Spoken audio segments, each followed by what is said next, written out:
এখন আমি বানাবো মিষ্টি কুমড়া আলু দিয়ে পাতলা ঝোল। এর মধ্যে 3 কোনা মাছও করবে। মাছটাকে আমি লবণ হলদি সামান্য তেল দিয়ে মেখে মাছটাকে ভেজে নেব।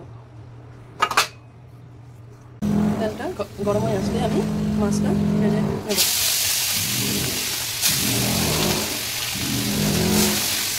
মাছটা ভাজা ভাজা হয়ে আসলে আমি মাছটাকে কড়াই থেকে নামিয়ে নেব। মশলার জন্য আমি আদা জিরে কাঁচামরিচ নিয়েছি, স্বাদ অনুসারে তোমরা কাঁচামরিচ বাড়িয়ে নিতে পারো। এর মধ্যে আমি এখন লাল মরিচও অ্যাড করবো। তার জন্য মাছটা ভাজা ভাজা হয়ে গেল, আমি এখন নামিয়ে নেব মাছটা।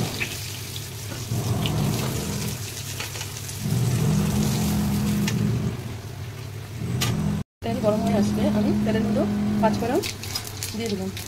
5 ফোড়ন দিয়ে কেটে রাখা আলু ভেজে নেব।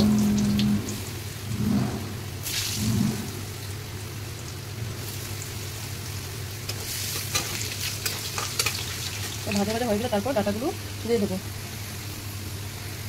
আর আলুগুলো বেশ ভাজা ভাজা হয়ে আসলে আমি এর মধ্যে ডাটাগুলো অ্যাড করে দিলাম।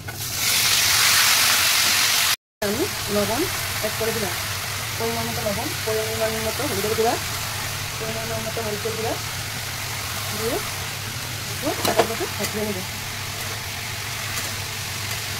মজা আসলে তারপর এখানে জিরে কাঁচামরিচ আদা পেস্ট দিয়ে দেবো। ভাজা ভাজা হয়ে আসলে আমি এর মধ্যে মশলা দিয়ে আদা বাটা মশলা অ্যাড করে দেবো। এদিকে আমি কুমড়োর শাকও বসিয়ে দিলাম। আদা জিরা কাঁচামরিচের পেস্ট দিয়ে দিলাম।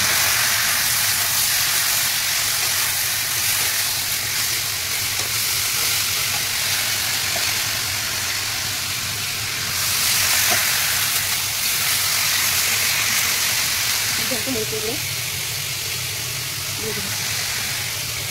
তো দিচ্ছিলাম মানে কম হয়ে গেলে ভালো দিলাম। ভালো করে দিয়ে মশলাটা ভালো করে দেবো, তারপর জল দিয়ে দেবো। মশলাটা বেশ ভালো ভালো হয়ে গেল, এর মধ্যে আমি গরম জল অ্যাড করে দেবো।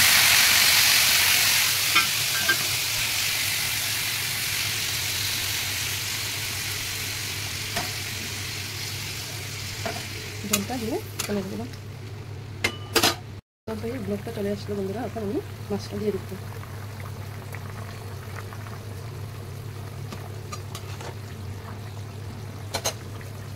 ভালো মতো ফুটিয়ে 5-6 মিনিট এভাবে উতরাতে পরে তরকারিটা রান্না কমপ্লিট হয়ে যাবে। চলে এসেছে বন্ধুরা, দেখো তোমরা। এর মধ্যে আমি অল্প ধনে পাতা কুচি অ্যাড করে দিলাম। এদিকে আমার শাকও হয়ে যাচ্ছে। এর মধ্যে আমি রসুনের সম্বার দেবো, রসুন আর শুকনো মরিচ। আজকে আমি শাকের মধ্যে আমি লবণ হলদি কাঁচামরিচ আলু কুমড়ো শাক কুমড়ো ডাটাই অ্যাড করেছি, আর কিছু অ্যাড করিনি। আর খালি রসুনের সম্বার দেবো। আর এদিকে আমার ঝোল হয়ে গেলেও ওখানে আমি গ্যাসটা অফ করে দিলাম। ফাইনাল লুক বন্ধুরা, দেখলাম কেমন হয়েছে বলবা তোমরা কমেন্ট করে। আমি থালে সাজিয়ে নিলাম, কেমন হয়েছে তোমরা অবশ্যই বলবে কমেন্ট করে। এখানে ক্ষীরত কাতলা ফিশ রেসিপি, কুমড়োর শাক আর কুমড়ো ডাটা দিয়ে আলু দিয়ে মাছ দিয়ে ঝোল। ভালো লাগলে কমেন্ট সাবস্ক্রাইব লাইক করে পাশে থেকো।